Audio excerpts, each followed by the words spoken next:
에베소서 강해의 첫 번째 시간입니다. 성경적인 참된 예정론은 어떤 것인가? 예정론은 에베소서에 나와 있는 부주제, 본주제가 아닙니다. 그런데 어쨌든 오늘 처음에는 예정론이 나왔기 때문에 예정론 해봤습니다. 자, 오늘은 이제 에베소서 강해, 에베소서가 엄청 깊어요. 신약 성경 가운데 가장 깊은 책이다. 심오한 책이다. 그리고 이 심오한 책이라고 했을 때는요, 그분의 계획하심이 창세 전부터 올라가요. 창세 전부터 시작되는 거예요. 이 책은 바울이 로마의 감옥에 이제 붙들려 가서 감옥에서 쓴 옥중서신이라고 그러잖아요. 에베소서, 빌립보서, 빌레몬서, 골로새서, 에필골몬이라고 해가지고 이 네 권의 책을 옥중서신이다. 그래서 로마 감옥에 썼는데 거의 비슷한 시기에 다 썼어요. AD 61년에서 63년 정도. 그런데 이 에베소서의 이 책이 그때 당시에 그 감옥에서 에베소 성도들을 위하여 보냈을까? 에베소서라는 제목이 맞을 수도 있다, 안 맞을 수도 있다는 여러 가지 학설이 있습니다. 좀 이따 얘기하고. 그런데 좌우지간 이 에베소서는 에베소 교회만을 위해서 보낸 것 같지는 않아요. 좀 이따 다 얘기하겠습니다. 물론 에베소 교회에 보냈지만 에베소 교인들만 들으라는 건 아니에요. 그래서 상당히 심오한 건데 창세전으로 올라가요. 창세전으로. 만세 전에 하나님이 어떤 계획을 세웠는가, 그 계획이 어떻게 성취되었는가를 설명하기는 어마어마하게 바운더리가 커요. 바운더리가 커요. 그 하나님께서 그 구원 경륜을 이렇게 이끌어가는, 한마디로 구원 경륜에 관한 책입니다. 구원 경륜. 하나님께서 경영하시는 구원 계획에 관한 책이에요. 그것이 어떻게 완성되어 가는지를 얘기를 하는데, 결국에 그 구원 계획은 하나님이 만드시고 그 하나님께서 계획하신 것을 예수 그리스도를 보내서 예수 그리스도 안에서 예수 그리스도를 통하여 이루시게 되고, 그래서 우리가 구속 곧 죄 사함을 받고 성령을 보내서 생명을 받게 되는 이런 것이 있는데, 이런 것들이 결국에 결정체로 열매로 나오는 것은 교회다라는 거예요. 그래서 에베소서를 보통 책을 어떤 책이냐? 그러면 교회론에 관한 책이다. 뭐라고요? 교회론에 관한 책이다. 골로새서를 뭐라고 하느냐? 그리스도론에 관한 책이다. 뭐라고요? 그리스도론에 관한 책이다. 에베소서는 교회론에 관한 책이다. 이렇게 얘기를 해요. 보통. 그렇게 얘기를 하기 때문에, 물론 빌립보서 이런 건 그런 말이 없어요. 그런 말이 없어요. 여러 가지 뭐 있기 때문에. 빌립보서는 그런 말이 없지만, 에베소서 하면 교회론, 이렇게. 교회론을 공부한다 그러면 에베소서를 공부해라. 오늘도 7가지의 교회의 표징들, 교회를 나타내는 표식들이 있어요. 7가지 표식이 있는데 7가지 표식도 좀 이따 살펴보겠습니다. 그래서 이 하나님께서 구원 경륜이 어디로 딱 몰려가냐면 그리스도의 몸인 교회로 가요. 그리스도가 중심인데 이 그리스도가 교회로 가가지고, 교회는 어떻게 되냐면은 교회가 그리스도를 확장시킵니다. 뭘 확장시켜요? 그리스도가 어떤 분인지를 확장시켜 나가요. 자, 에베소서 1장 22절과 23절이 에베소서의 주제 요절이라고 한다면 에베소 1장 22절에서 23절이라고 그럽니다. 물론 다르게 얘기할 수 있지만 보통 교회론이라고 주제를 하고, 요절을 찾아라 그러면 22절에서 23절이에요. 자, 22절 23절 읽어볼까요? 시작. 또 만물을 그의 발 아래 복종하게 하시고 그를 만물 위에 교회의 머리로 삼으셨느니라. 교회는 그의 몸이니 만물 안에서 만물을 충만하게 하시는 이의 충만함이라. 교회는 그의 몸, 예수 그리스도가 머리인데, 교회의 머리인데, 그의 몸으로서 교회는 모든 것들 안에서 모든 것들을 스스로 충만하게 만들고 있는 이의 충만이다. 만물을 충만케. 여러분, 그리스도가 어떻게 확장되냐면 교회가 확장을 시키는 거예요. 교회가. 그러니까 우리가 요한계시록을 공부했잖아요. 요한계시록에 우리 주님은 인자 같으니 사람의 아들 같으시니가 흰옷을 입으시고 금띠를 띠르시고 발에 끌리는 옷을 입으시고 어디로 돌아다니신다고요? 7 금촛대 사이를 돌아다니시고, 다른 데 돌아다니는 게 아니에요. 7 금촛대. 7이라는 숫자는 땅의 수입니까? 하늘의 수입니까? 땅의 수.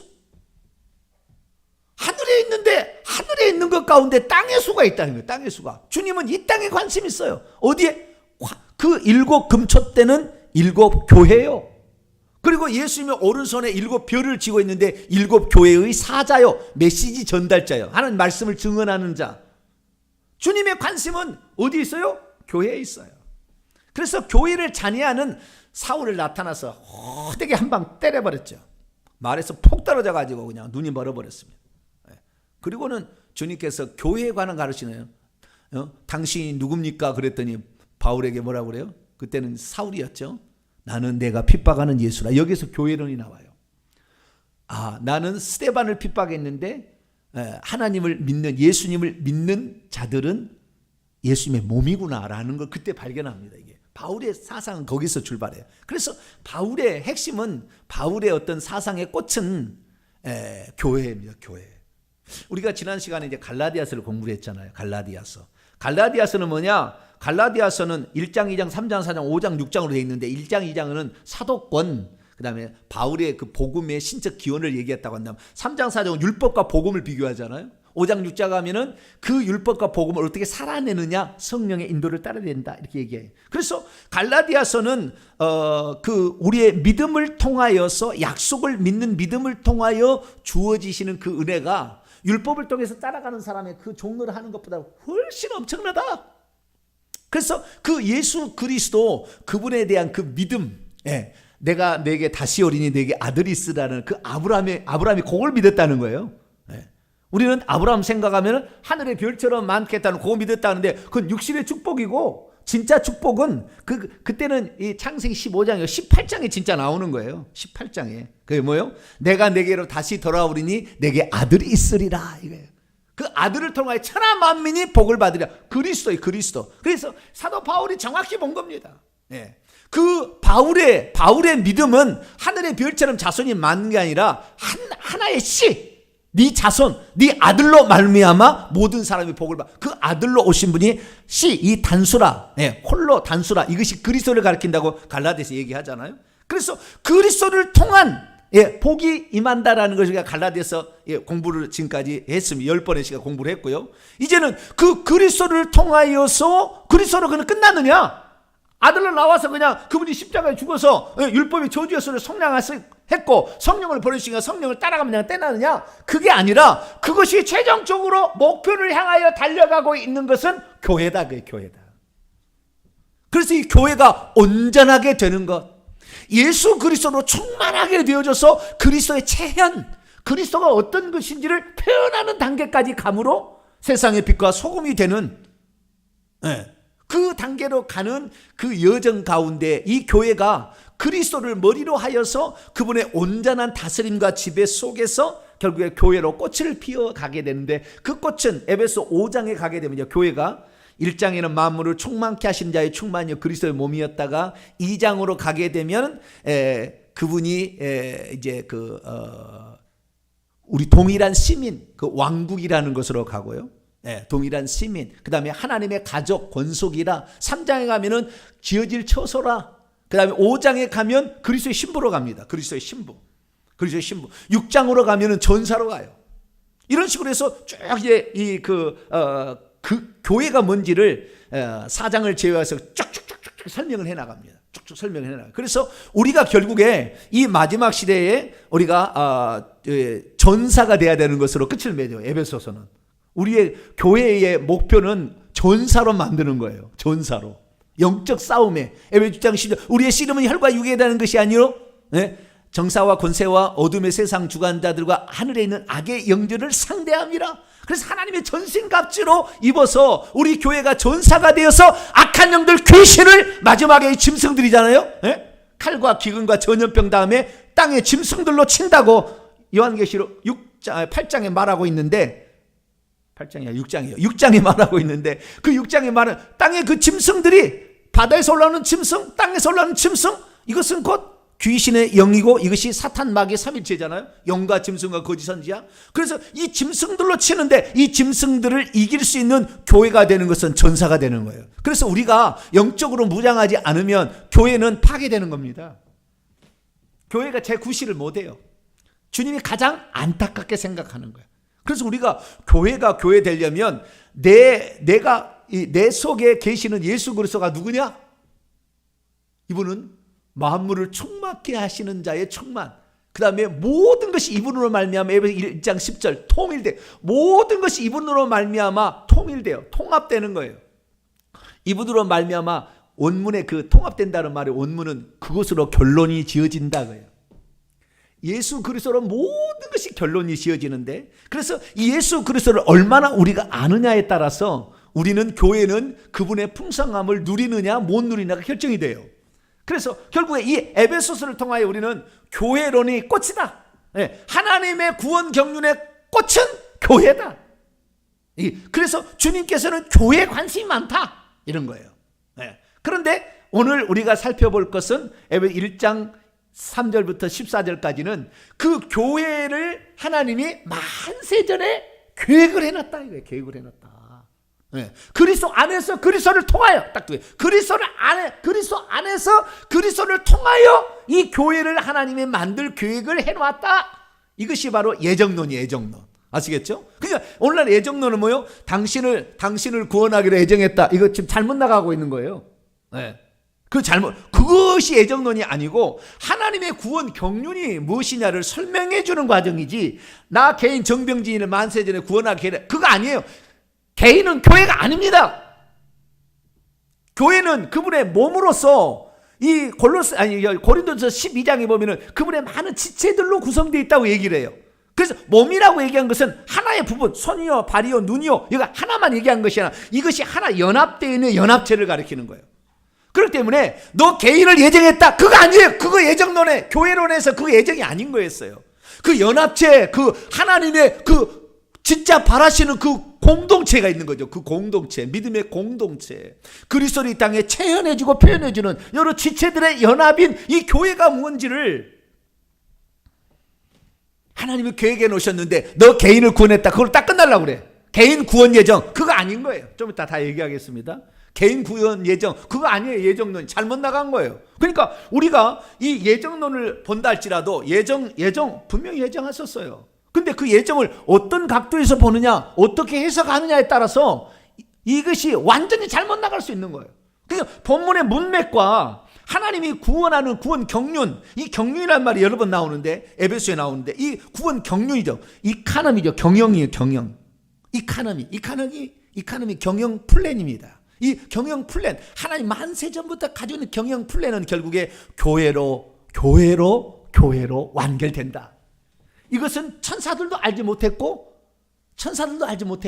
사람에게도 나타나지 않고, 구약 시대는 계시가 뭐 조금 이방인도 구원한다는 조금 나와요.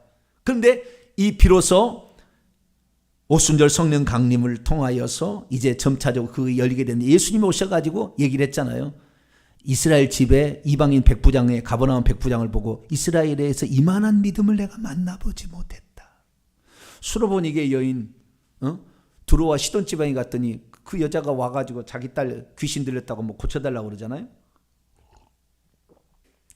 저는 지금 성경의 전체적인 걸 지금 얘기하는 거예요. 에베소 위치를 전체적인 걸 지금 얘기하고 있습니다. 이거 낱낱이 이렇게 살펴보는 거, 그것도 중요해요. 그거 봐가지고는 헛군대로 갈 수 있어요. 한쪽으로 치우치는 거예요. 그리고 전체적으로 지금 보여주는 거예요. 수로보니게 여인이 자기 딸이 귀신 들렸다고 고쳐달라니까, 나는 이스라엘 집에 잃어버린 양에는 보내심을 받지 않았다. 마태복음 15장에 얘기하잖아요. 그래도 막 고쳐달라는 게 아니라, 나는 떡을 개들에게 안 주겠다니. 그러니까 여인이 그러잖아요. 개들도 주인의 상에서 떨어지는 부스러기는 먹나이다. 나는 그 얘기 들을 때마다요, 눈물이 날라게. 그 정도로 겸손한 사람이 어디 있을까? 네가 병 고친다고 해서 내까지 왔는데 세상에 나를 개라고 해야? 잘 먹고 잘 살아라! 그러고 이렇게 외치고 갔었을 수도 있다 그 말이에요. 그런데도 그 앞에서, 그 예수님 앞에 절대적으로 자기를 낮추는 인간 존재의 가장 약함, 가장 죄스러움을 그분 앞에 겸손히 고백하는 그 여인을 통하여 주님이 감동하시는 거예요. 이야, 대단하다.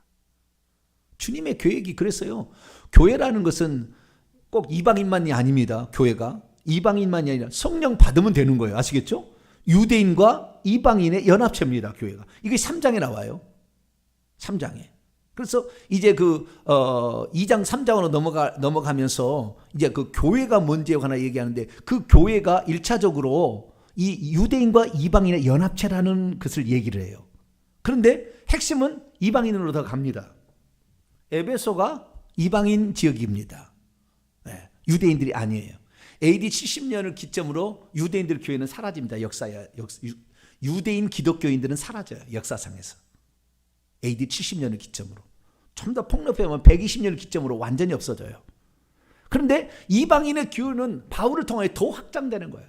왜? 바울은 넓은 시야를 가졌거든요. 베드로는 할례받은 자들만 구원받아야 되지 않겠냐, 항상 생각이 항상 있어. 이런 생각이. 야고보, 예수님의 친동생 야고보나 베드로는 항상 그 생각이 있는데, 바울은 불러내는 목적이 그게 아니야. 너를 이방인의 사도로 삼겠다. 딱 그러는데. 그래서 그는 유대인이면서 이방인의 사도였잖아요. 내가 유대인이지만 유대인들을 이방인이 아니고 유대인이지만 이방인들에게 구원을 베풀기 위해서 이방인처럼 살아가고, 또 반대도 한다, 이렇게 얘기를 했다고요. 그러니까 그 바울의 생각은 대단한 거예요.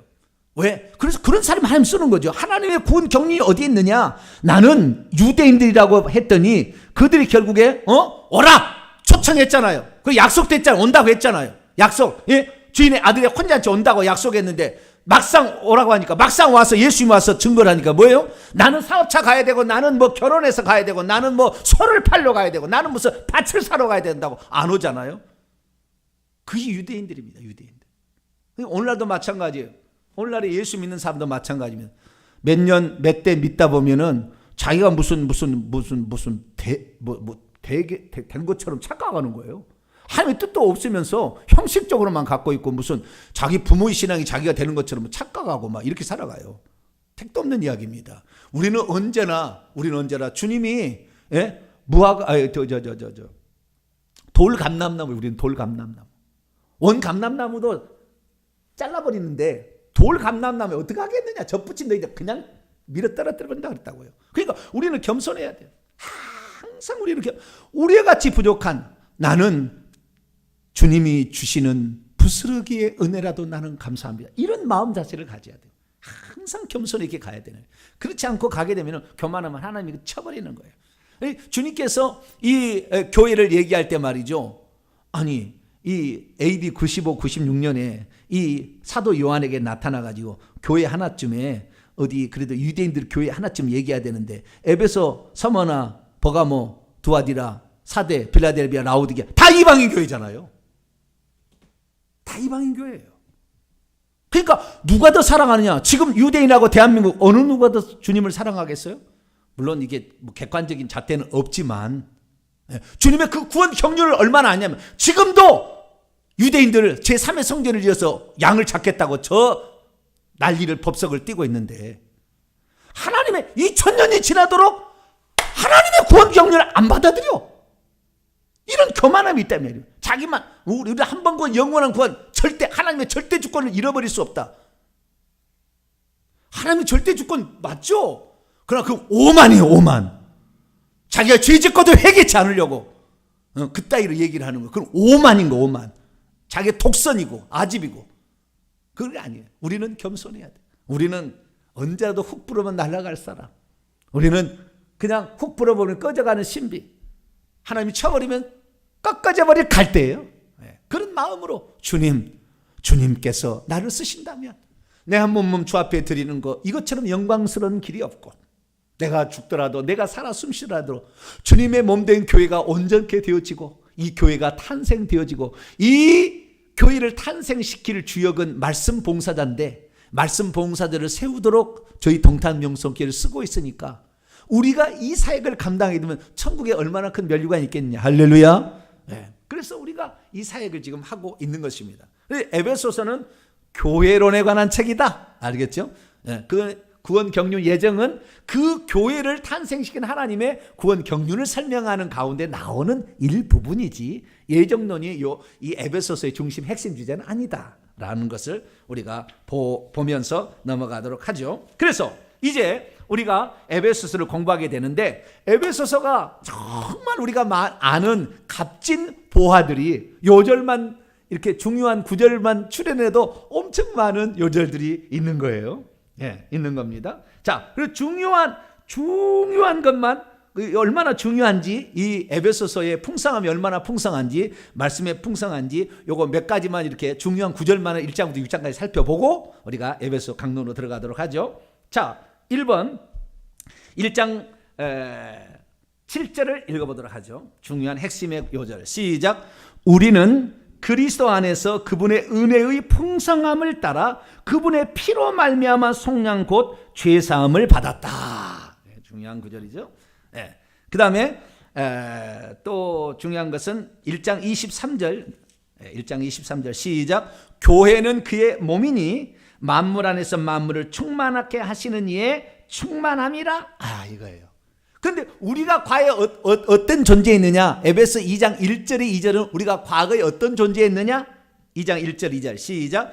그가 허물과 죄로 죽었던 너희를 살리셨도다. 그때 너희가 그 가운데 행하여 이 세상 풍조를 따르고 공중의 권세 잡은 자를 따랐으니 곧 지금 불순종의 아들들 가운데 역사하는 영이라. 이 사단 악한 자 귀신들을 쫓아가는 삶을 살아서 허물과 죄로 죽었어요. 그런데 하나님께서 전적인 하나님의 은혜로 전적인 은혜로 우리를 구원하시는 거예요. 8절 9절 읽습니다. 시작. 너희는 그 은혜에 의하여 믿음으로 말미암아 구원을 받았으니 이것은 너희에게서 난 것이 아니요 하나님의 선물이라. 행해서 난 것이 아닌 이니 누구든지 자랑하지 못하게 함이라. 아멘. 자랑하지 못하게 함이라. 10절 말씀 보니까요, 우리가 어떤 존재인지, 어떤 존재로 만드는지, 이 그가 만드신 바라는 것은 다르게 표현하자면 걸작품이라는 거예요. 우리는 그의 걸작품이라. 그리스도 예수 안에서 선한 일을 위하여 지으심을 받은 자다. 이것도 중요한 구절입니다. 그리고 자, 에베소 2장 14절, 15절, 16절. 이것은 이방인과 유대인들의 하나됨. 그러니까 교회의 일치와 연합을, 이제 그 에베소 상당히 중요합니다. 2장 3장에 얘기하는데 연합과 일치가 위해서 예수 그리스도께서 화목제물이 되셨다라는 그 부분을, 그리고 그분이 오셔서 율법을, 계명에 속한 율법을 폐하시고 우리를 속박으로부터 건져내셨다. 그래서 이제는 이방인도 율법 없이도 구원받을 수 있다라는 얘기를 하는 거예요. 자, 14, 15, 16 시작. 그는 우리의 화평이신지라 둘로 하나를 만드사 원수된 것 곧 중간에 막힌 담을 자기 육체로 허시고 법정으로 된 계명의 율법을 폐하셨으니 이는 이 둘로 자기 안에서 한 세 사람을 지어 화평하게 하시고 또 십자가로 이 둘을 한 몸으로 하나님과 화목하게 하려 하심이라. 아멘. 여기 15절이 교회에 관한 두 번째 정의입니다. 세 사람. 아까 1장 22절에는 뭐라고 했다고요? 그의 몸으로서 만물을 충만케 하신 자의 충만. 이거 교회의 첫 번째 정의. 두 번째는 세 사람. 둘로 하나를 만들어서 세 사람. 이방인과 유대인들이 하나 연합체된 세 사람. 이것이 이제 두 번째 그것이죠. 이 세 사람이라는 것은 그 하나님의 생명이 들어와서 우리로 하여금 새로운 생명, 질적으로 다른 세 사람이 되는 거예요. 질적으로 다른. 그것이 교회의 두 번째 정의입니다. 그 다음에 교회의 세 번째 정의는 19절에 나와 있어요. 19절 읽습니다. 시작. 그러므로 이제부터 너희도 외인도 아니요 나그네도 아니요 오직 성도들과 동일한 시민이요 하나님의 권속이라. 세 번째, 네 번째 정의입니다. 교회는 시민이다. 하늘나라의 백성이요 시민이다. 하늘나라의 백성이요 시민이다. 그 다음에 네 번째죠. 이제 하나님의 권속이라는 것은 가정이라는 거. 가정. 하나님의 가정. 가족이라도 해도 됩니다. 가정. 하나님의 친족이다. 하나님의 가족이다 라고 해요. 우리는 하나님의 가족이에요. 하나님을 아버지로 모시고 우리는 그의 아들, 딸이 되는 가족이다. 하나님의 백성이라는 것은 어떻게 말하는 거예요? 하나님의 백성과 가족의 차이는 하나님의 백성은 그분을 왕으로 섬기는 거예요. 아시겠죠? 하나님을 왕으로 섬길 때는 우리를 백성이라고 그러고, 가족이랄 때는 하나님을 아버지로 섬길 때 우리를 가족이라고 얘기를 하는 거예요. 아시겠죠? 그 다음에 5장에 나가면은 또 정의가 나오는데, 그것은 그리스도의 신부예요. 이것은 그리스도를 신랑으로 대할 때 우리를 신부라 얘기합니다. 그래서 이제 5장에 나가는 것이고요. 자, 3장으로 넘어가도록, 3장에 넘어가는 게 아니라 2장에서 하나 더 있어요. 교회 정의가. 21절과 22절인데 또 읽습니다. 시작.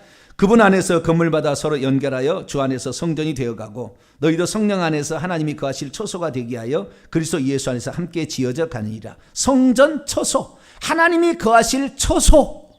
교회는 하나님이 거하시는 집이다. 하나님이 거하는 집이다. 성전이다. 이게 이제 다섯 번째 정의죠. 예, 다섯 번째 정의. 다섯 번째. 그다음에 에베소 5장에 가서 여섯 번째 정의, 6장에 가서 일곱 번째 정의로 총 7가지의 교회 정의가 나옵니다. 그리고 3장에는 비밀이 나와요. 4절에 보면은 그리스도의 비밀. 그리스도의 비밀은 교회입니다. 그러니까 교회가 탄생할 줄을 유대인들은 전혀 예상하지 못했어요. 교회가 나올 줄을. 그것도 이방인 중심으로 될지를 전혀 상상하지 못했습니다. 그래서 이 3장 6절은 정말로 너는 이방인으로서 이처럼 귀한 말씀은 없다는 게 3장 6절이에요. 3장 6절에 있습니다. 시작. 이는 이방인들이 복음으로 말미암아 그리스도 예수 안에서 함께 상속자가 되고 함께 지체가 되고 함께 약속에 참여하는 자가 된다. 아, 대단하다. 우리가 이렇기 때문에 대한민국 사람 예수 그리스도를 믿는 거예요 지금. 이렇게 아무것도 모르고 부모도 예수 안 믿었어도 이렇게 예수님을 알 수 있도록 하나님 은혜 베푸신 것은 이런 구원 경륜이 있었다 그 말이에요. 만세전에 만세 이런 구원 경륜이 있어가지고 우리가 그런 일들을 경험하게 되었다라는 거예요. 그리고 그 다음에 이제 4장으로 넘어갑니다. 4장. 우리가 에베소 1장 2절에서 14절까지 좀 더 봅니다만은 하나님의 구원 경륜은 성부와 성자와 성령으로 역사하십니다. 삼일체의 방식으로. 근데 그것을 사도 바울이 또 셋으로 나갈까봐 하나를 강조해. 하나를. 그래서 4장 3절부터 6절까지는 하나 한 분 하나 막 이렇게 얘기해요. 계속 하나 한 번 이렇게 얘기한다고.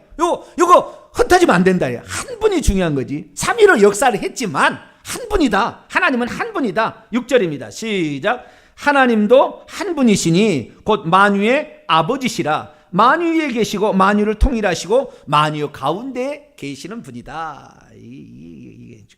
그 다음에 에베소 4장 11절. 교회 가운데 직분을 주셨어요. 직분을. 네 가지 직분을 주셨는데 네 가지는 네 번째는 동일한 그 한 사람의 동일한 두 가지 직분을 얘기해요. 5개라고 얘기할 수 있어요. 자, 11절 시작.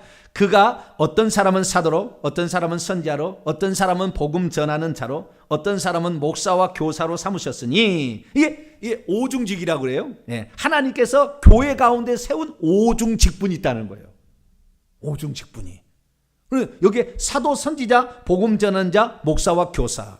여기 일반 성도는 여기 될 수 있는 건 교사밖에 없어요. 그죠? 네. 누군가를 가르쳐야 돼. 그러니까 여러분 누군가를 가르치려고 노력을 하셔야 돼요. 제자를 삼아야 돼요. 사실은. 네. 구역장이 되든지 남성회장이 되든지 좌우지가 뭔가를 가르치려고 해야만이 배울 수 있어요. 네. 오중주. 교회는 이런 것을 귀하게 본다라는 거예요. 오중직이 있고 이런 직분을 세운 목적이 12절에 나와요. 이는 성도를 온전하게 하며 봉사일을 하게 하며 그리스도의 몸 교회를 세우기 위하여 이런 직분을 주셨다라는 것입니다. 그리고 우리가 얼마만큼 그러면 교회가 온전하게 되는 것이 되는 거냐? 이것이 13절 4장 13절에 우리가 어떻게 돼야만이 이거 교회가 온전하냐 충만하냐 라고 표현한 것은 13절에 나와 있어요. 읽습니다. 시작. 우리가 다 하나님의 아들을 믿는 것과 아는 길에 하나가 되어 온전한 사람을 이루어 그리스도의 장성한 분량이 충만한 데까지 이루게 되는데 15절에 보니까 그분은 머리이고 그리스도예요. 그리스도가 머리 대신 그분의 생각을 다 읽어버려야 돼. 그분의 뜻 안에 내가 거해야 돼. 그분이 밥을 먹으라고 했는데 손가락이 딴 데로 가. 그러면 돼요 안 돼요? 머리의 지배를 안 받잖아요. 그러면 이건 교회가 아닌 거예요. 그래서 이런 것을 얘기하고 있다는 것이고요. 그리고 그 다음에 새 사람에 관한 이야기를 조금 더 얘기하는데요. 22절에서 24절 새 사람, 아까 새 사람 나왔죠. 자, 새 사람이 어떤 것인지를 한번 볼까요? 시작. 너희는 유혹의 욕심을 따라 썩어져가는 구습을 따르는 옛사람을 벗어버리고 오직 너희의 영이 새롭게 되어 하나님을 따라 의와 진리의 거룩함으로 지으심을 받은 새 사람을 입으라. 새 사람에 관한 이야기 나중에 더 깊이 하도록 하겠습니다. 새 사람, 새 사람. 그리고 그 다음에 이제 5장으로 넘어가게 되면 5장. 5장에서 중요한 것은 뭐 여러 가지 중요한 게 많이 있지만 우리가 회개 천국 복음을 관해서는 5절 6절이 매우 중요합니다. 5절 6절.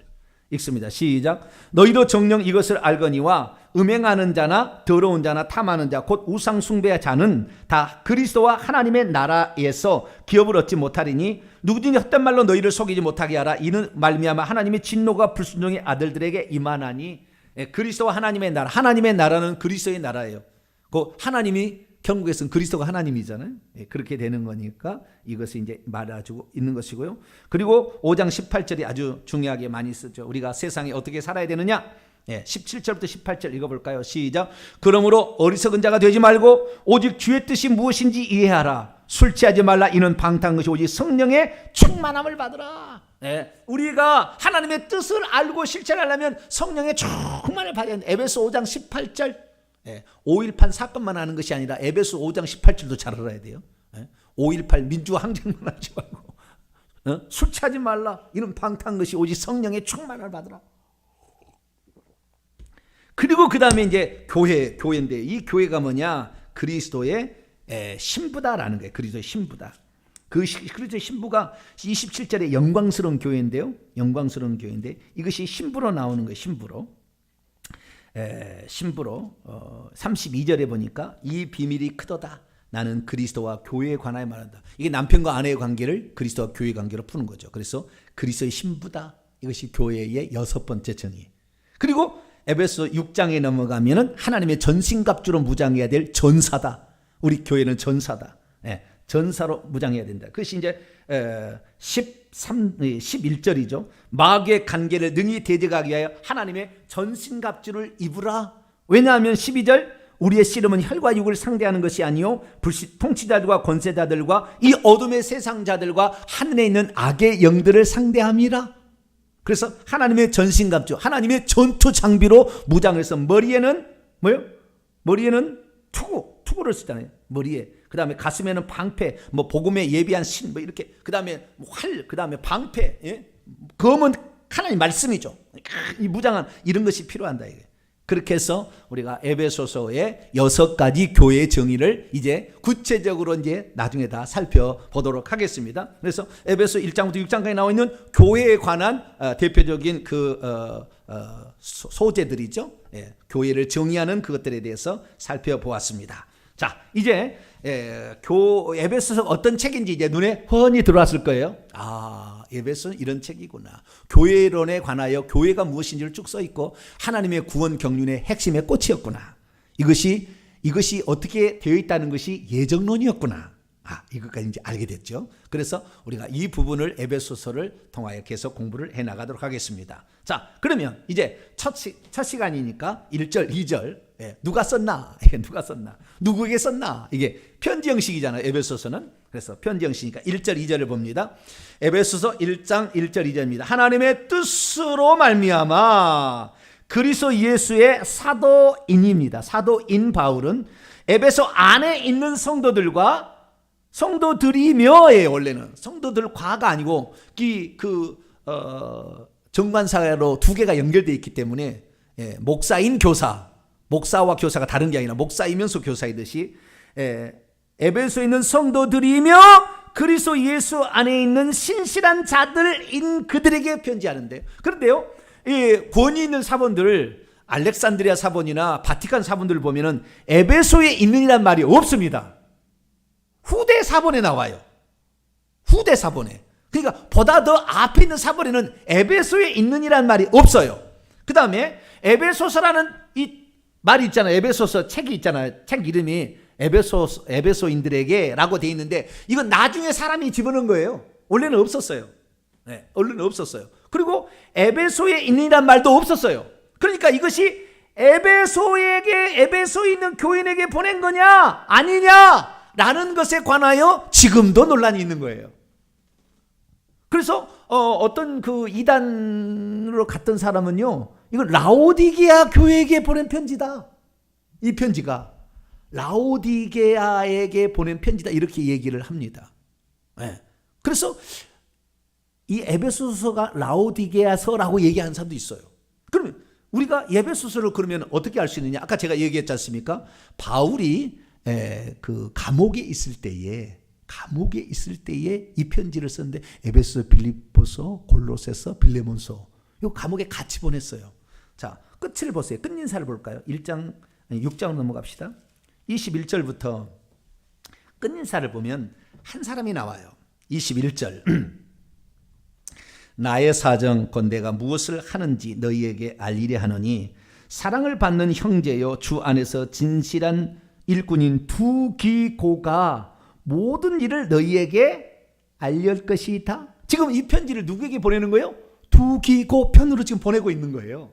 그래서 감옥에 있는데 두기고가 어디서 왔는지 좌우지간 두기고가 와가지고 이 편지를 지금 에베소에게 어딘지를 몰라. 그렇죠? 여기 안 나와서 처음부터 끝까지 에베소란 말이 안 나와요.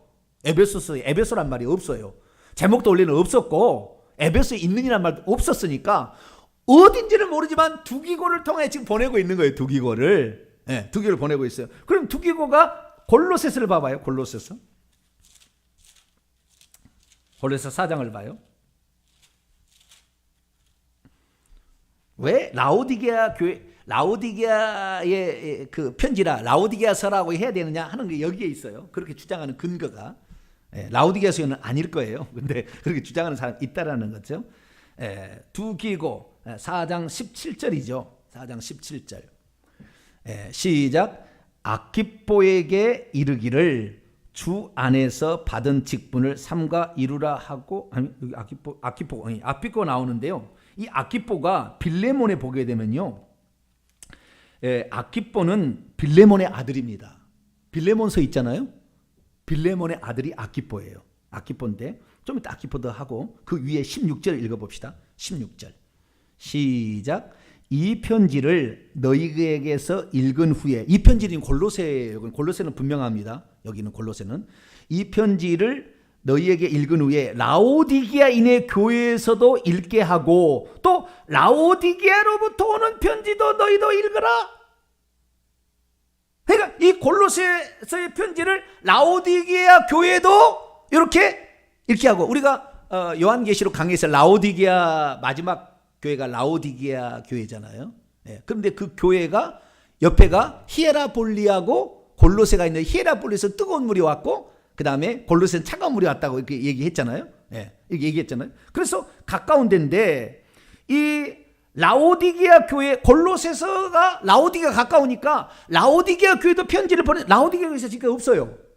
있긴 있었겠어. 썼을 거예요. 어디가 있었을 텐데 지금 남아있지는 않아요. 그래서 많은 사람들이 에베소에 보낸 편지는 에베소에 있느냐는 말이 없으니까 그것이 이 편지가 아니냐 이렇게 주장한다고 말이에요. 아시겠죠?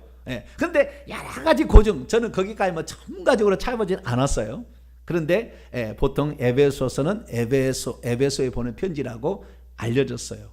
왜 그러느냐는 여러 가지 그 증거들이 있습니다. 증거들. 그래서 결국에 그렇게 결론을 내는 건데, 그래서 골로새서에 보낸 편지가 라오디게아의 교회도 읽으라고 그러고 라오디게아에 보낸 편지를 골로새도 읽으라 그랬다는 거예요. 근데 라오디게아서가 현재는 남아있지 않으니까 혹시 에베소서가 그것이 아니냐 이렇게 얘기하는 거예요. 근데 아키포는 빌레몬의 아들인데요. 빌레몬서를 더 볼까요? 저 뒤에 디모데 전후서, 디도서, 빌레몬서.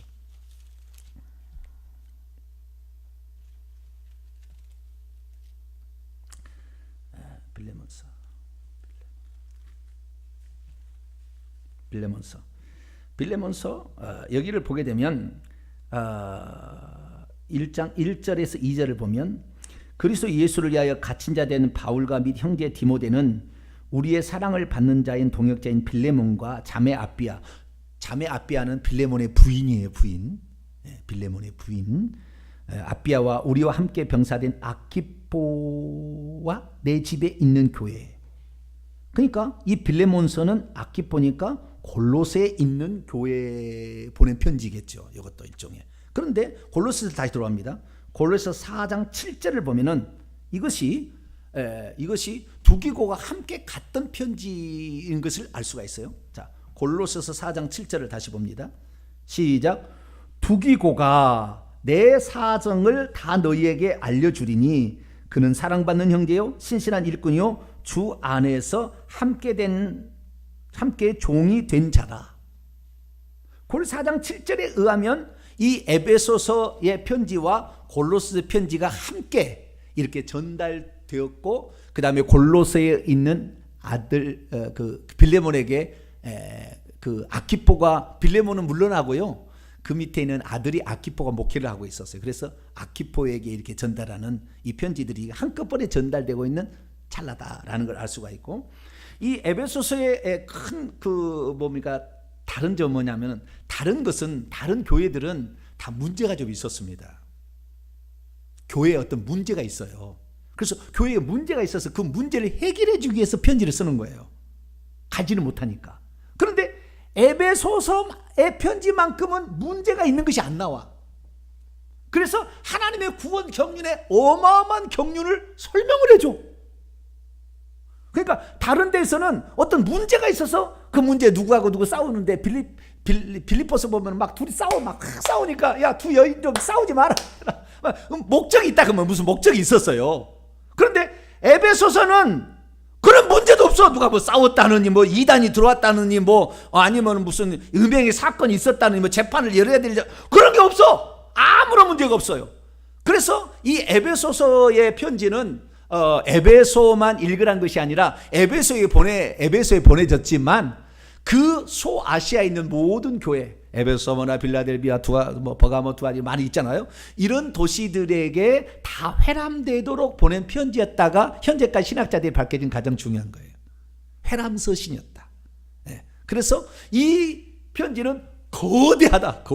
그 구원 경륜이 만세전부터 창세전부터 가가지고 교회를 통하여 어떻게 꽃을 이루게 되고 교회가 마지막에 전사로 결국에 승리자가 될 것인가를 쭉 얘기한 엄청난 거다.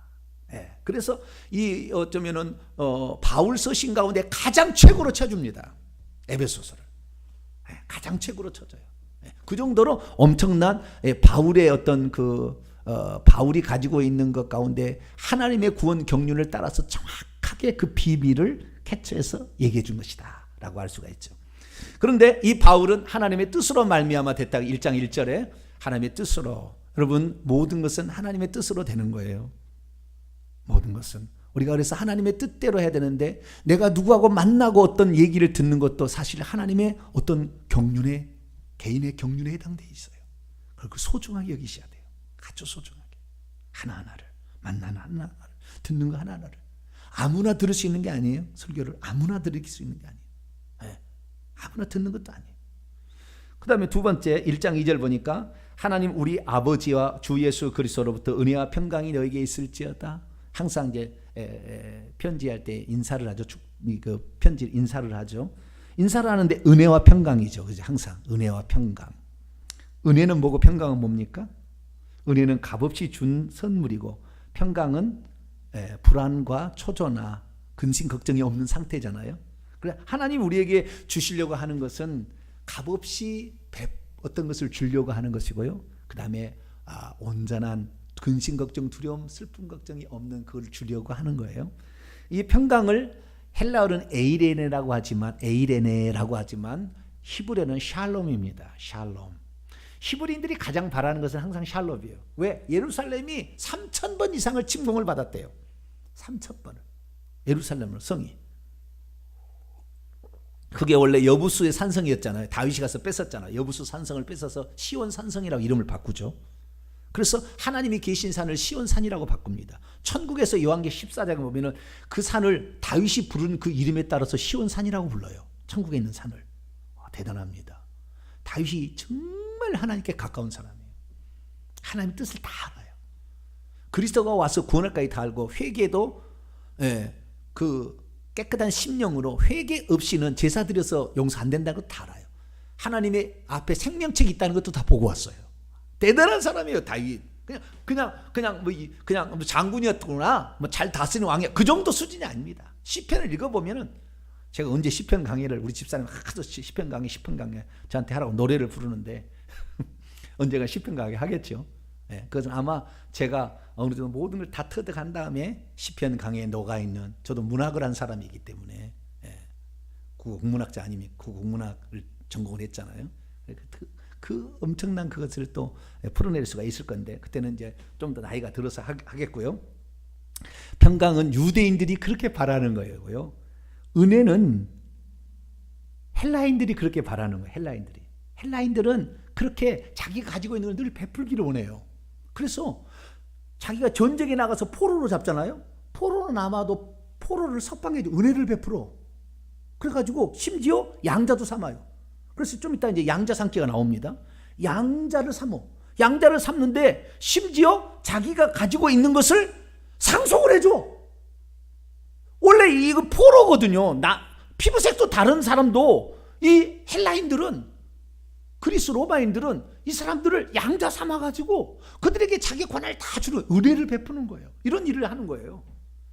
그래서 이 헬라인들은 은혜를 사모하고 유대인들은 샬롬을 사모해. 그런데 하나님께서는 유대인이나 헬라인, 이방인이나 모든 자들에게 다 은혜 베푸시기를 원하고 평강 주시기를 원한다는 걸, 이 표현을 하는 거예요. 항상 그래. 편지에는 은혜와 평강을 넣어요. 항상. 그리고 꼭 두 가지를 넣습니다. 하나님 우리 아버지와 주 예수 그리스도로부터. 항상 그래요. 모든 편지마다 바울은 다 그걸 써요. 은혜와 평강. 하나님 우리가, 나 바울은 또 누구하고 같이 있으면 같이 무슨 소스데네와 누구 디모데와 뭐 이렇게 몇 사람 더 추가했다가, 나 사도된 나와 누구는 너희에게, 누구에게, 이거는 에베소 안에 있는 성도들이라고 불리는 자들과 신실한 자들에게 편지하는데, 하나님 우리 아버지와 주 예수 그리스도. 여러분, 하나님 아버지와 주 예수 그리스도, 예수 그리스도가 이 땅에 오시지 않았다면 하나님 아버지라는 표현을 안 썼을 겁니다. 예수 그리스도가 오심으로 말미암아 비로소 탄생한 용어가 아버지예요. 예수 그리스도가 아들로 오시지 않았다면 아버지라는 용어는 평생 안 썼을 거예요. 그런데 예수님이 오심으로 하나님이 나타나셔 버렸잖아요. 그래서 요한복음 1장 18절에 예수님은 아버지의 품속에 있는 독생하신 하나님이 나타나셨어요.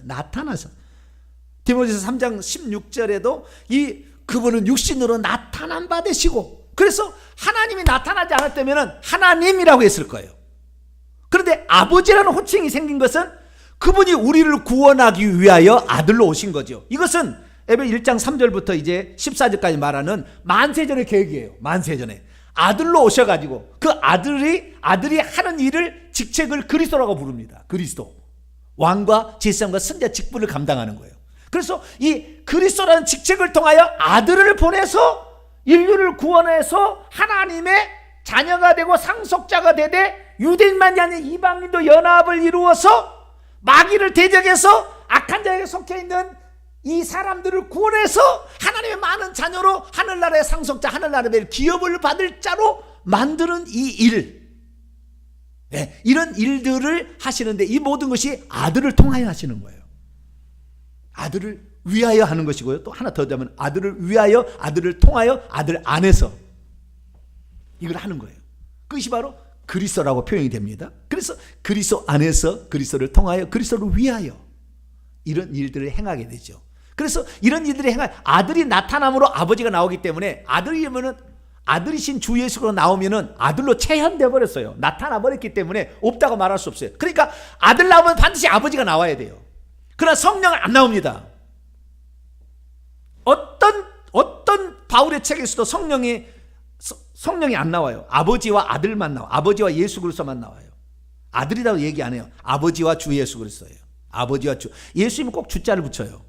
하나님도 주자가 같이 붙으지만 주님이라고 했던 대부분 예수님한테 지칭하는 거예요. 주 예수 그리스도. 거기다가 아버지. 우리 아버지라고 또 그래. 우리 아버지. 하나님 우리 아버지. 그 다음에 주 예수 그리스도. 성령은 안 붙어요. 성령은 안 붙어요. 근데 지금 삼일체 교리는 성령도 동일하다 이렇게 해버리잖아요. 한 번도 안 나온다니까요. 그러면 성령이 하나님이 아니냐? 그거 아니죠. 성령 당연히 하나님이에요. 사도행전 5장 읽어보세요. 아나니아 삽비라, 네가 성령을 속이는 거, 하나님을 속였다고 합니다. 성령을 얘기했다가 하나님을 속였다. 성령이 하나님이죠. 그러면 왜 성령이란 말이 등장하지 않느냐? 성령은 눈에 나타나지 않았기 때문에 그래요. 사람이 눈에, 육신에 아직 나타나지 않았어. 한 번도. 아시겠죠? 한 번 나타나지 않았어요. 그런데 나타나심으로 말미암아 예수님이 체현돼 버리니까 그러면 만세도 있으면 그걸 어떻게 하느냐? 그러니까 하나님 아버지라고 부를 수밖에 없어요. 아시겠죠? 그러니까 항상 둘은 나오지만 성령은 이 하나님의 영이에요. 하나님이 이 땅에 보낸 영이라고요. 당시 일하기 위해서 이 땅에 보내심을 받은 하나님 일곱 영이에요. 약이 일곱 영으로 가요. 처음엔 하나님 영이었다가 구약에는 그냥 하나님 영이에요. 하나님이 보낸 영이에요. 하나님 일하시는 그 방법이에요.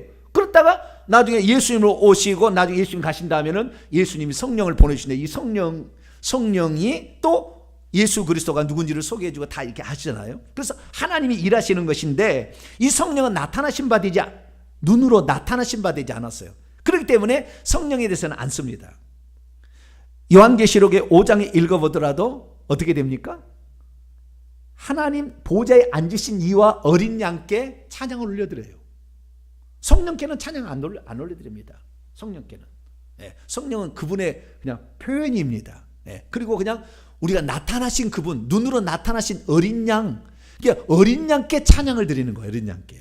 아시겠죠? 그런데 구약에는 아직 나타났어요? 안 나타났어요? 아들이? 안 나타났어요.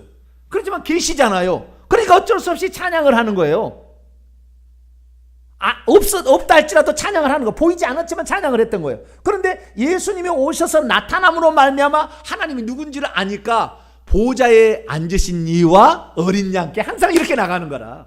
어린 양은 상징이라고 했죠. 일곱 눈과 일곱 뿔들이 안 있어요. 어린 양은 상징. 하나님이 우리를 위해 행하신 특별한 하나의 일이 있었다 그거예요. 아들로 나타나서 일하신 게 있었다는. 그리고 우리는 영원토록 일찍 죽임을 당한 어린 양을 찬양할 수밖에 없어요. 왜? 그분이 우리를 살리려고 사람으로 나타난 적이 있었거든. 그러니까 항상 어린 양이 따라갈 수밖에 없어요. 아들이 따라갈 수밖에 없다고요. 그래서 하나님을 지칭하려면 이제는 반드시 아버지와 아들을 지칭할 수밖에 없어요. 영은 구약에도 있었다니까요. 삼일체 하나님들이 얼마나 웃기냐면은, 삼일체 하나님 웃기냐면 이 성령은 아버지와 아들로부터 나왔느냐 또는 아들로부터 나왔느냐 여기에 따라서 동방교회와 서방교회가 갈라집니다. 1054년에 동방교회가 서방교회가 나눠져요. 그리스 로마 정교회하고 로마 카톨릭이 나눠지는 거예요. 근데 그것이 아버지와 아들로부터 나왔다는 것은 서방 로마 카톨릭이고 동방 정교회는 아버지로부터만 나왔다고 그래요. 그러면 아버지와 아들로부터 나왔다. 그런데요, 아들이 구약에 있었습니까? 없었잖아요. 아들은 이 땅에 오심으로 아버지가 나를 보내서 아버지에게서 내가 나왔다고 그러잖아요. 요한복음 16장에 나와요. 아버지에게서 내가 나와서 이 땅에 왔다. 아버지에게서, 하늘에 있다가 온 게 아니라 아버지에게서 있다가 나왔다고 그랬다고요. 아버지에게서 나와가지고 이렇게 왔어요. 그래서 예수 그리스도께서 아들 일로서 이 땅에 오셨습니다. 그러니까 이 아들 때문에 아버지란 용어가 생겼었는데 구약에는 아직 아들이 없었잖아요. 그래서 없었어도 구약에는 하나님이 계시니까 보이지 않지만 그래서 그분을 하나님이라고 했는데 하도 모세가 가르쳐달라고 이름을 가르쳐달라니까 여호와라 여호와 나는 스스로 있는 자 나는 나다라는 존재다 이렇게 가르쳐줬고요. 그리고 예수님이 오셨고 성령이 오셨습니다. 그래서 이제는 이 성부 성자 성령에 의하여서 이 하나님의 구원 경륜이 이루어집니다. 그래서 아버지는 계획하시고 아들은 이 땅에 육신을 입고 오셔서 그 계획을 성취하시고 성령은 오셔서 그 일들을 효력 있게 하시며 인을 치고 보증하세요. 뭘 한다고요? 인을 치고 보증하는. 이가 우리 속에 내가 하나님의 자녀인 것을 로마서 8장에 나와요. 하나님의 자녀인 것을 성령께서 알게 해주세요. 알게 해주세요. 자, 로마서 8장을 잠깐 볼까요? 오늘은 그 예정론에 관한 개략적인 것만 제가 지금 얘기하고 있습니다. 삼위일체적으로 예정론이 실현이 됩니다. 다음 주에 이제 예정론의 그 단점과 장점을 제가 다 일러드릴게요. 로마서 8장 14절 15절 16절까지 시작. 무릇 하나님의 영으로 인도함을 받는 사람은 곧 하나님의 아들들이라. 너희는 다시 무서워하는 종의 영 율법에 받지 아니하고 양자의 영 양자 삼는 영을 받았으므로 우리가 아빠 아버지라고 부르짖느니라. 성령이 친히 우리 영과 더불어 우리가 하나님 자녀인 것을 증언하시. 성령께서 우리 증언하셔요. 자, 그래서 아버지로부터 나왔느냐 아버지 아들로부터 나왔느냐 이 문제를 가지고 싸웠는데 이 삼위일체론자는 삼위일체론의 이 정의는 뭐냐면은 아버지와 아들로부터 나왔다는 로마 카톨릭의 노선에 그대로 가지고 왔습니다. 삼위일체를. 우리 개신교는 로마 카톨릭 것을 그대로 가지고 왔어요. 그러면 무슨 문제가 생겨버리냐면은 성령은 오순절날 오셨다고 얘기를 하잖아요. 네?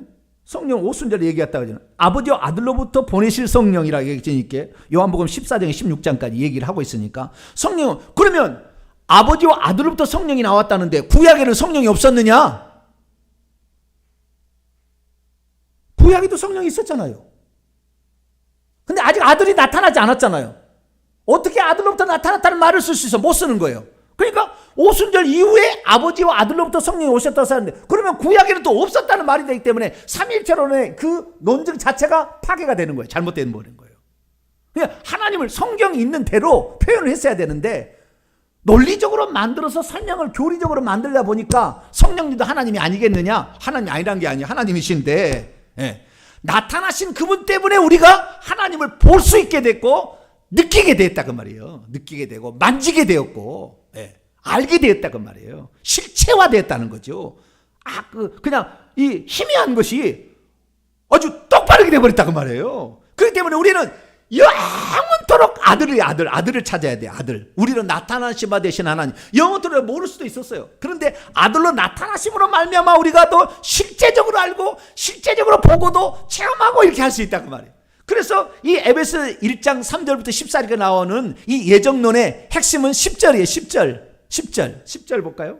자, 10절 시작. 하늘에 있는 것이나, 이게 하늘에 있는 하늘 안에 있는 것입니다. 하늘 안에, 정확히 성경 원문을 봐야 돼요. 10절입니다. 시작. 하늘도 하늘들입니다. 하늘들이에요. 그러니까 첫째 하늘, 둘째 하늘, 셋째 하늘을 표현한 하늘들 안에 있는 것들이나 땅 위에 있는 모든 것들이 그리스도 안에서 스스로 단번에 통합되게 하기 위하여 하나님께서 이 모든 일을 계획하셨다는 거예요. 그럼 결국에 교회도 그리스도를 위하여 존재하는 거예요. 그리스도가 어떤 분인지를 위하여 교회가 하나님이 교회를 탄생하는 것에 위해서 계속 일을 하셨지만 우리 교회가 항상 알아야 될 것은 오직 그리스도가 누군지를 소개하고 드러내고 나타내고 높여주지 않으면 교회는 없애버려요. 하나님이. 왜? 그리스도가 하늘들 위에 있는 것이나 땅에 있는 모든 것들을 그분 안에서, 그리스도 안에서 통합시키고 통일시키고 요약하고 결론 짓는다고요. 결론을. 그러니까 지금 이 예수 그리스도 말고 재림 예수가 또 와야 된대. 안상웅이가 재림 예수고, 그 다음에 문선명이가 무슨 재림 예수고, 여자가 동방본교회 하나님의 전능하신 교회는 무슨 여자가 또 뭐 재림 예수고, 절대 그럴 리가 없다 하면 절대 그럴 리가 없다. 절대 그럴 리가 없다는 거예요. 그리스도 위에, 그리스도는 하나님께서 그 비유로 표현하지 않습니까? 마지막 보낸 선자를 막 보냈더니 뭐 또 때리고 죽이고 뭐 하는데 아들을 보내면 공경하려 했더니 성 밖에 내쳐서 죽였다고 하잖아요. 그 마지막 보낸 거예요. 마지막. 그래서 그 사람들을 진멸해버려, 군대를 보내서 진멸해버리겠다는 거예요. 그래서 아들 위에 다른 것이 없어요. 아들 다음에 무슨 재림 예수, 또 다른 재림 예수가 오지 않는다 그 말이에요. 초림의 예수는 남자였으니까 재림의 예수는 여자다. 왜? 하나님의 형상대로. 고린도서 4장 4절에 그리스도는 하나님의 형상인데, 하나님의 형상대로 지었는데 창세기 1장 26, 27절을 보면 남자 여자를 만들었으니까, 하나님의 형상이 아들로 한번 나타났으니까 어떻게 해요? 여자로도 나온다. 이게 지금 많이 퍼져 있는 종말론에 상당히 퍼져 있는 거예요. 지금 그걸 따라가는 목사들이 꽉 찼어요. 뿐만 아니라 여기에 뿐만 아니라 이 또 뭐 또 있냐면요, 또 하나 있는데 갑자기 생각이 안 나네. 이 종말론에 있어서 문제가 상당히 심각한데 우리가 여기서 알아야 될 것은 다음에 얘기하고, 이 그리스도를 붙잡지 않으면 모든 것이 다 물거품되고 사탄에게 영광을 돌립니다. 딱 그렇게 되는. 우리는 오직 그리스도를 붙잡아야 돼. 그분만이 완전한 사람이요 완전한 하나님. 할렐루야. 그분이 하나님. 그분이 지금 보좌에 앉아 계세요. 어느 교회가 예수님이 보좌에 앉아 계신다고 그냥 대놓고 설명하면 못해요. 못한다니까. 그러다가는 삼위일체 어겼다고 하면 이단될까 봐 못하는 거예요. 우리는 경륜적으로 인류를 구원하기 위해 삼위일체적으로 일하시는 하나님을 믿어요. 할렐루야. 그러나 하나님은 한 분이세요. 한 분. 그분이 나타나셨기 때문에 아버지와 아들로 부르는 거죠. 그분이 일하시는 방식은 영으로 일하시고 이것이 삼일체입니다. 예. 그런데도 정확히 몰라. 그래서 우리가 이제 다음 주에 이제 오시게 되면은 1장 3절부터 14절까지 하나님의 구원 경륜이 삼일체적으로 어떻게 계획이 되고 실행이 되고 효력이 있게 되어서 우리가 교회라는 탄생을 보게 되었고, 교회라는 그 목적은 오직 그리스도를 드러내기 위하며 그리스도가 누군지를 알게 하기 위함이고, 그리스도의 체현이 교회인 것이지 그리스도가 빠져있는 교회는 인간의 모임이고, 이것은 개 모임만 또 못한 모임이 되는 거예요. 개 모임만 또 못한 더러운 모임이 돼버리고 마는 거예요. 그리스도가 빠져버려요. 우리는 그리스도가 어디 그리스도 안에서 그리스도를 통하여 그리스도가 만유시고 그리스도가 만유를 통일하시며 그리스도로, 이 통일한다는 말이 원문의 뜻이면요, 그걸로 요약된다는 말이고요, 그걸로 결론 지어진다는 뜻이에요. 통일된다는 말이. 통일된다는 것을 뭐라고 해야 되나, 둘이 하나 된다 이렇게 생각하는데 그게 아니에요. 아시겠죠? 통일이라는 말이 둘이 있는데 하나 된다는 것이 아니고 그분으로 요약되어지고 그분으로 결론 지어진다는 거예요. 그래서 오직 우리는 나타나신 하나님이신 이 예수 그리스도만을 항상 나의 주 나의 하나님, 할렐루야. 나는 그분 때문에 존재하고 나는 그분을 위하여 존재한다. 나는 그분만으로 나는 만족하고 나는 그분을 위하여 살거든. 천국도 거기에 부수적인 거예요. 그분 때문에 우리가 그분을 하도 좋아하니까 주님이 천국을 예비해서 주는 거예요, 선물로. 우리는 그분을 사랑해야 되고 예수 그리스도만을 위하여, 예수 그리스도의 영광을 위하여 사나 죽으나 그렇게 살아가는 저와 되시기를 간절히 바랍니다. 거룩하신 하나님 감사합니다. 오늘 에베소서의 전반적인 내용을 살펴보았습니다. 하나님의 구원 경륜이 어디에 있고 어떻게 연합과 일치가 있으며 어떤 목표를 가지고 있는지를 들었습니다. 우리는 이 모든 것을 그리스도를 통하여 이루어지고 그리스도를 위하여 그리스도 안에서 이루어진다는 걸 알고 오직 우리를 위하여 사람으로 아들로 신분으로 오신 예수 그리스도만을 나의 주 나의 하나님으로 붙잡고 끝까지 가게 하시고 다른 어떤 것도 그 자리에 들어오도록 허용하지 아니하고 오직 한 분 하나님 2000년에 이 땅에 육신을 입고 오신 예수님만을 따라갈 수 있도록 도와주옵소서. 우리 주 예수 그리스도의 이름으로 기도하옵나이다. 아멘.